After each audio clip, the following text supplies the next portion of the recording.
¿qué tal? Estamos nuevamente en este ejercicio periodístico a través del portal de Perspectivas del canal de YouTube Perspectivas y un gusto tener el día de hoy a nuestro invitado desde Venezuela, Hernán García Torres. Bienvenido a este ejercicio periodístico que estamos haciendo desde casi prácticamente que empezó aquí la cuarentena en México. Y un gusto de compartir este espacio con Arturo Suárez, Lorenzo Martínez y Rafa Lulet. Aquí estamos.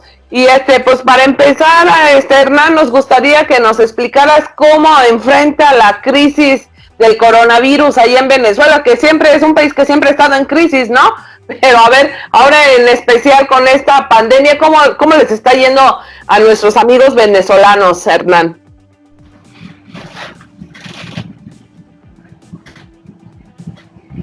Y la gentileza de Rafael, de todos ustedes, para integrar este tremendo panel, lastimosamente en estas condiciones o en esta digamos,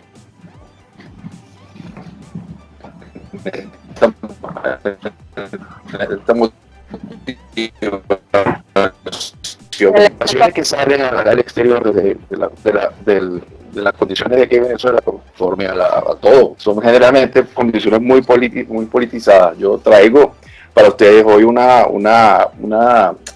digamos, una apreciación de un ciudadano de a pie, de un abogado caraqueño que tiene 20 años o más de 20 años en ejercicio. Pues bueno, como le comentaba a Rafael en estos días, Venezuela ahora es como la parábola del perro flaco que ahora todas las pulgas se le pegan, ¿no?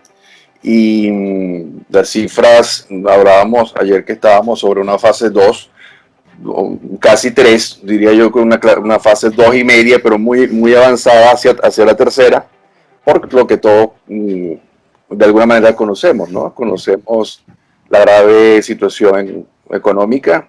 Marta, no siempre hemos estado en crisis, solamente tenemos 22 años en esto. Pues sí. 22 años que ya son, creo que suficientes. Por eso es que en la calle pues no se ve mucho ese impacto, porque nosotros ya tenemos, por ejemplo, filas para comprar gasolina, para poner gasolina, filas para comprar el pan, filas para todo.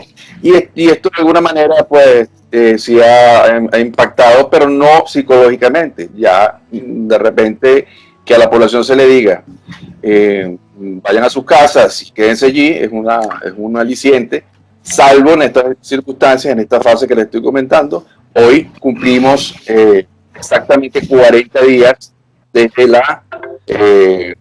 el decreto de cuarentena, es decir, ya, los 40 días en teoría saldríamos mañana de esto, en ese sentido, ¿no?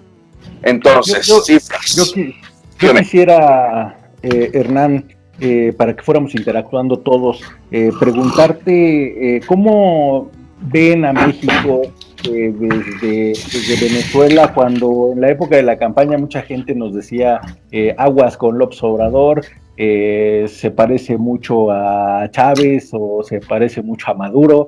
¿Cómo se ve México desde allá, desde Venezuela? Se ve un poco, bueno, yo soy muy joven, aunque no parezca, pero hace 22 años todos somos muy jóvenes aquí. Sí, yo apenas tengo 76 años. Por eso 20 años de crisis se nos hizo toda una vida. Es un programa proyectil, vamos a decirlo así. Somos los parchistas, timbiriche de la cosa. Bueno, sí, veo bastante preocupación. Era bastante similar la situación cuando, salvo el ingrediente militar en el poder, que es otra cosa, pero sí, lo vemos como muy cortado en el sentido, porque Chávez llegó en un momento que desplomó todo esto, las instituciones, las industrias, pues bueno, fue en cuestión de 5 o 3 años las desplomó. Ustedes ya tienen un tiempo también en esto, pero vemos que no va a ser tan grave. Yo no pronostico, no soy ningún pronosticador internacional ni político, pero se parece bastante. Sobre todo la opinión pública. ¿Okay? ¡Qué miedo, no nos asustes! ¡Qué miedo! ¡Qué miedo, no! Se parece, pero no es. No, yo estoy seguro que no va a ser lo mismo por muchas características, ¿no? Pero porque ¿Cómo se dirige Maduro hacia la prensa? Te oyes lejos, Rafa. Rafa, te oyes Casi, lejos. Rafa. ¿Cómo se dirige Maduro hacia la prensa? Maduro se está dirigiendo a la prensa a través de la vicepresidencia, a través de su canciller. Él saca simple y llanamente, nosotros no tenemos un reporte, digamos, como tienen otros países, un reporte oficial, que todo el mundo lo espera, que aquí la gente no está... Pero ¿cuál es la relación que lleva Maduro con la prensa? La prensa de ellos es excelente. Claro, yo hago esta distinción, la prensa de ellos, porque generalmente la televisión abierta y la radio abierta, simple y llanamente no hay un espacio que haga una contra. Eso se eliminó totalmente. O sea, ustedes que son comunicadores, ya este tipo de cosas que ha venido siendo desde hace mucho tiempo, desde los tiempos de Chávez, ya no hay una prensa, digamos, libre. Gracias a Dios, y afortunadamente existen este tipo de opciones, internet, YouTube, cosas que bueno, y también debido a la diáspora hay muchos colegas, abogados o periodistas que están haciendo periodismo o la oposición desde sus respectivos países donde se han ido. Pero la prensa que es todo maravilloso. Hay ciertas cosas que hacen pensar que sí hay una contra, pero no las hay.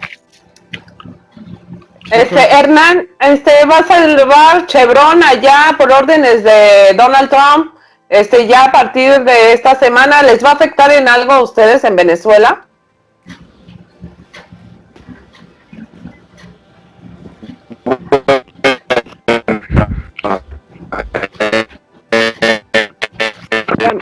Ya no se oye. Hay algunos problemas ahí técnicos, pero es que está puntual. En ese sentido. A ver, Hernán, como que se te fue un poquito la señal. Si puedes volver a respondernos, por favor. Sí, pero me escucha ahora, ¿no? Sí, ahí. Sí, ok.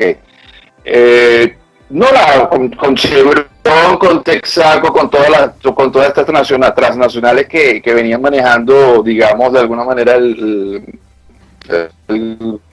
suministro de la gasolina, el petróleo liviano y el pesado, pues bueno, eso aquí no existe. O sea, es una relación totalmente romántica de amor y dolor, porque ya no existe. Aquí simple y llanamente hace 7, 8, 10 años el suministro de gasolina es PDV, Petróleo de Venezuela. No existe otra empresa que trate el petróleo aquí, al menos visualmente. Lorenzo.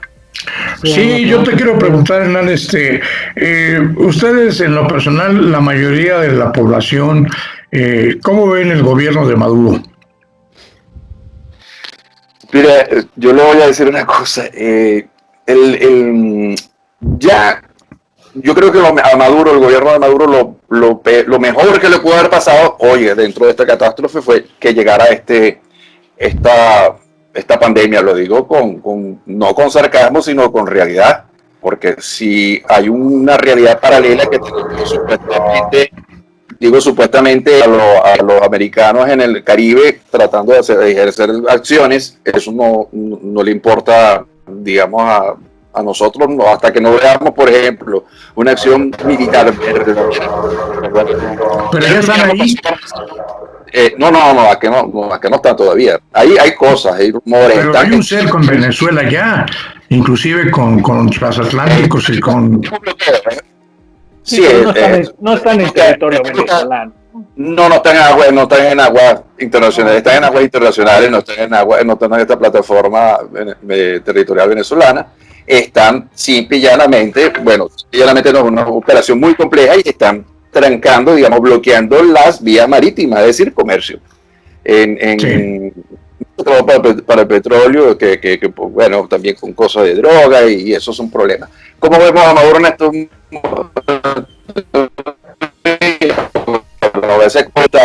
y nosotros ya tenemos una capacidad de aguante extremadamente acorazada, y lo que mejor de verdad, repito, lo que le pudo haber llegado a este gobierno fue que la gente se dispersara un poco, pero eso está teniendo una consecuencia.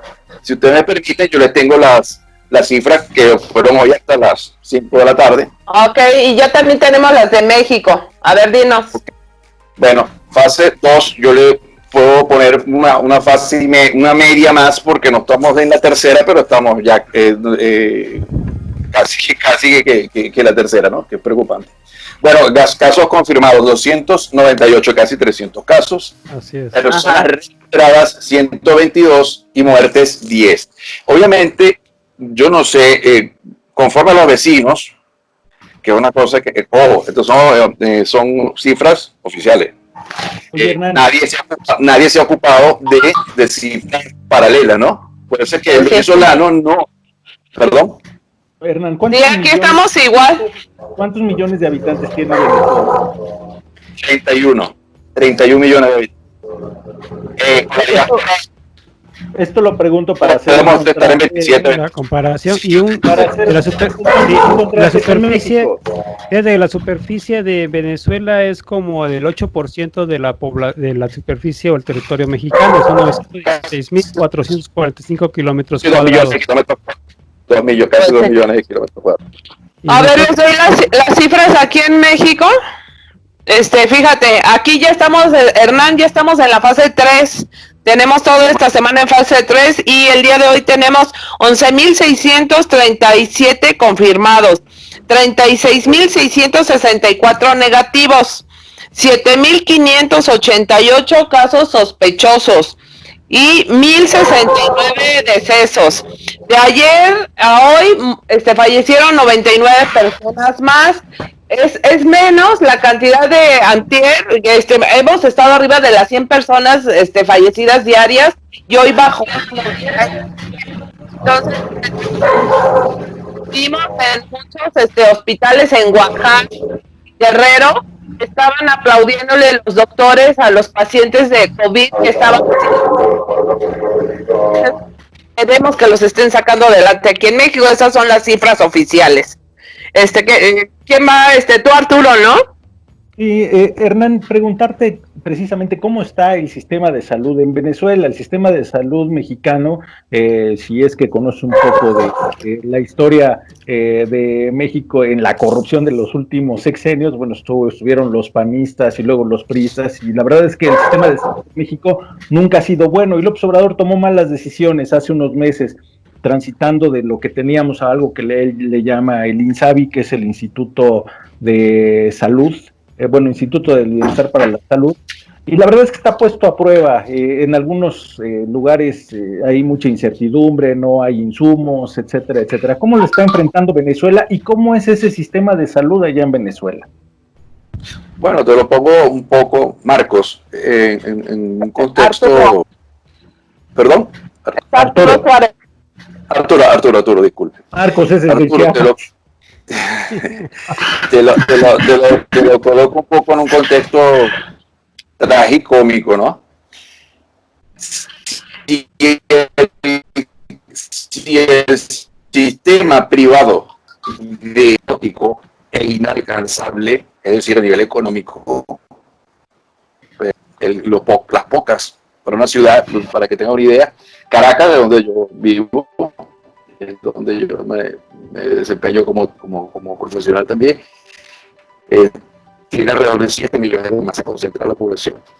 Y el sistema privado de salud, terrible, no es malo, pero está sufriendo, como cualquier sector, los embates de la crisis política social que estamos viviendo, ¿no?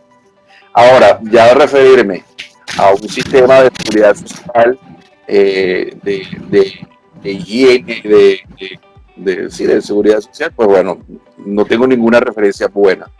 Por eso es que de esa parte no dicen nada, ¿no? Siempre toda la ayuda llega a... Aquí tenemos algo que el gobierno, digamos, etiquetó, se llaman los hospitales centinelas o algo así, que son los hospitales que, digamos, llega aquella ayuda, los guantes, mascarillas, las cosas, los respiradores, es donde llega, pero nadie sabe dónde está. Hay una lista. Fíjate, Hernán, igualito pasa aquí en México, también tenemos los hospitales centinela. Bueno. Creo que es una directriz de la OMC. De la OMS, sí. OMS, de la OMS. Pero para responder concretamente la pregunta, pero el sistema nos sirve a lo normal, pues bueno, podrá imaginarse usted si puede tener algo del Rafael se fue, tener algo alguna esperanza, alguna garantía de utilizar el sistema de salud público para contener una pandemia como esta, no desarrollada, a mi parecer, al total, porque como les comento, ustedes tienen un boletín oficial y también tienen de repente boletines que mantienen empresas o personas privadas que hay que investigar. Aquí no hay eso, o sea, aquí nadie dice, todo el mundo se queda con los 298 casos, los 10 muertos. ¿No? Oye, Hernán, ¿hay alguna suspicacia de que se estén maquillando las cifras? Sí, la verdad que es muy bajo, La verdad que es muy bajo, 10 muertos, se me hace muy y en la fase 2.5.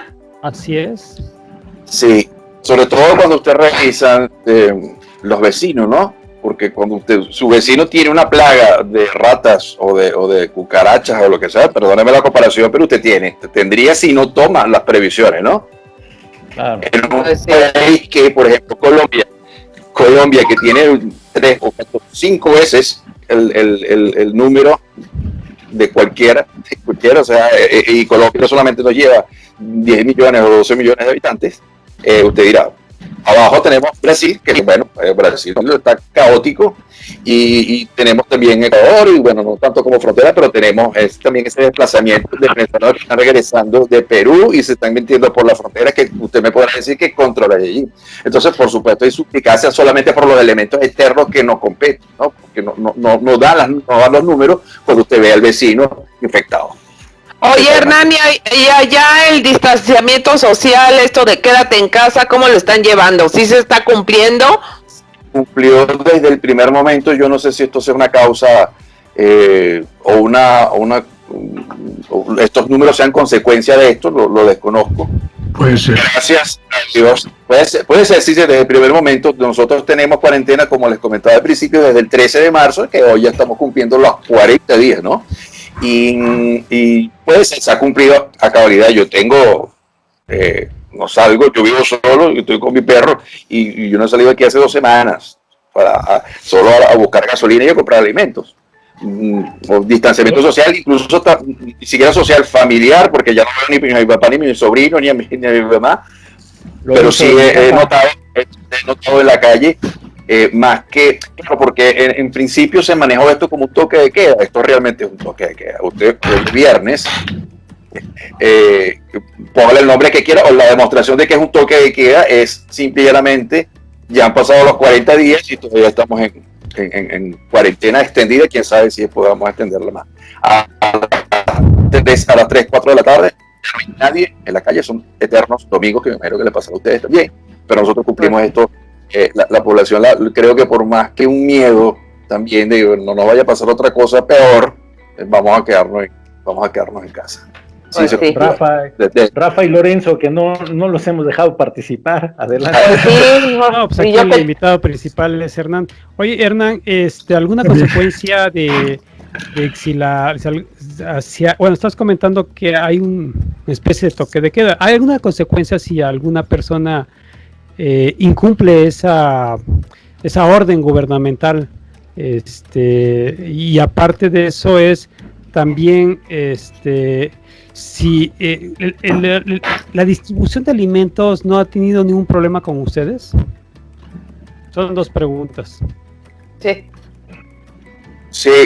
La primera, el viola queda a riesgo de evidentemente, tú salir a comprar cigarrillos, a comprar cualquier cosa a las 7, 8 de la noche, pues bueno, te puedes encontrar cualquier cantidad de cosas en el camino, o bien sean de funcionarios en cualquier parte que cierran las vías principales, autopistas hacia las carreteras digamos, las calles o sea, a detenerte cada rato un funcionario, o te detiene una persona que ya tiene bastante hambre y puede robarte lo que sea. Entonces, la gente no sale, es un toque de queda psicológico, más no hay una consecuencia. O sea, consecuencia de la autoridad, no tienen ese problema. No. Que te vayan a detener, tienes que justificar simple y llanamente. Tú vas a un municipio, te le dicen colonias, creo, o urbanizaciones, no sé, no me acuerdo. Y tienes que justificar porque eso. Justifica si no te devuelve. Listo. Pues te hacen un cerco y tienes que regresarte de donde vienes, a menos que sea una emergencia o se maneja lo que es salvoconducto, es un papel que dice que puede circular. Es médico, bombero, policía, funcionario. Puedes moverte. Como estamos en países latinos, pues bueno, eso lo tiene casi todo el mundo y pueden moverse en ese sentido. También esto se utiliza para poner gasolina.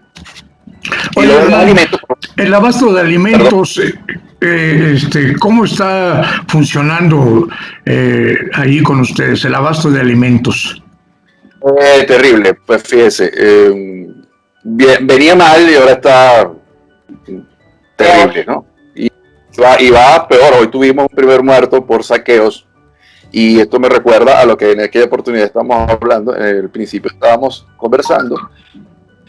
Aquí hubo un problema gravísimo en el 1989. Era un niño, pero me acuerdo que esto empezó así, ¿no? Empezó con matar a una persona que quería comer. Luego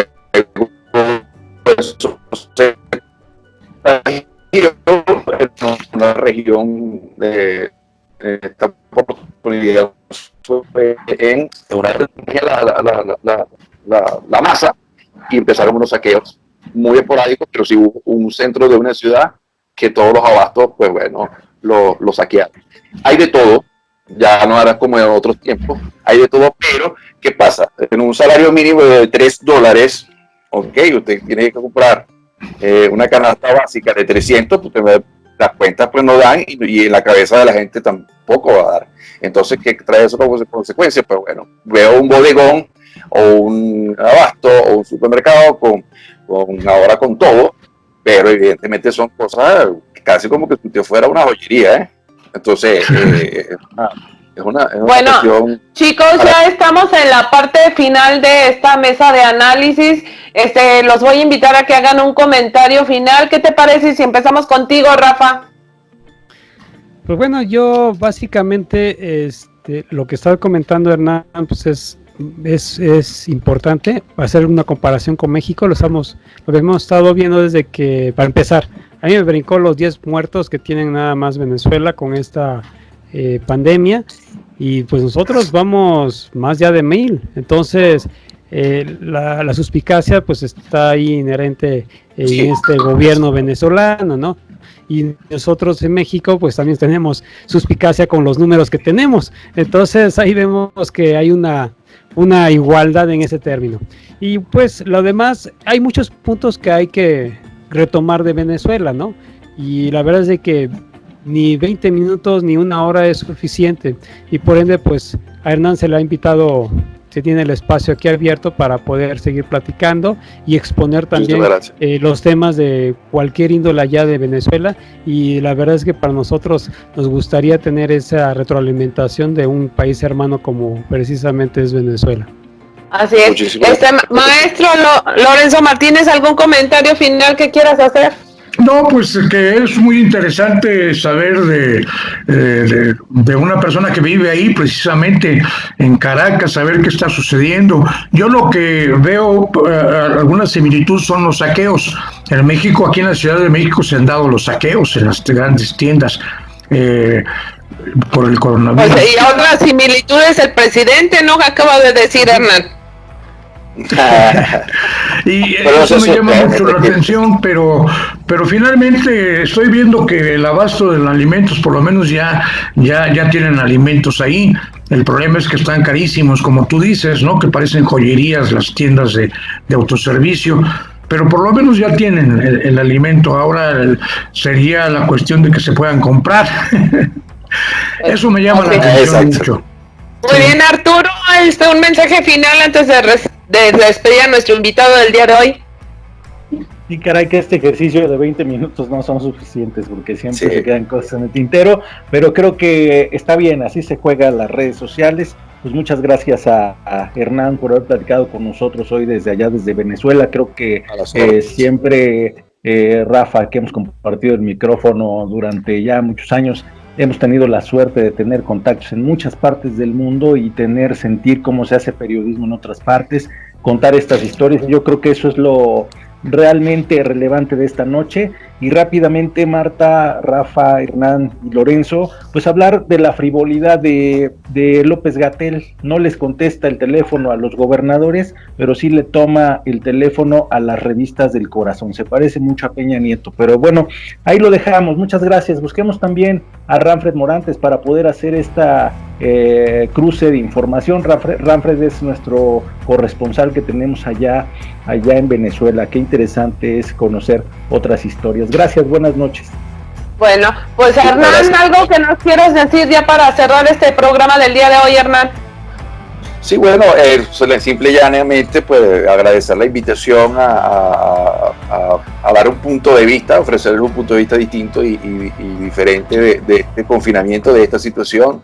Son 20 tantos años ya también de una situación política y social muy complicada que en 20 minutos o 30 minutos pues no podíamos hablar. La realidad de la calle, aquí en confinamiento, como todos ustedes, y bueno, y con la oportunidad también de la tecnología, al menos hasta ahora, que ojalá nos pase a peores, pero pudimos habernos comunicado y esto también es una ventana. Tengan en mí la seguridad de contarles algo no político, sino de calle, de lo que estamos viviendo realmente en las calles de Caracas, y nada de parcialización ni nada de otra cosa, una visión sincera de lo que está pasando en mi país. Y a grosso modo, pues bueno, agradecerle a Rafael la invitación, a la orden para cualquier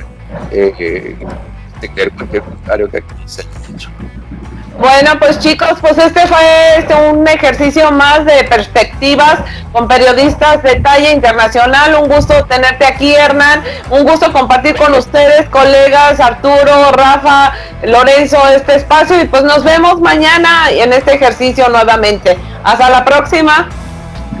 Nos vemos. Un abrazo. Hasta luego. Buenas noches. Buenas noches.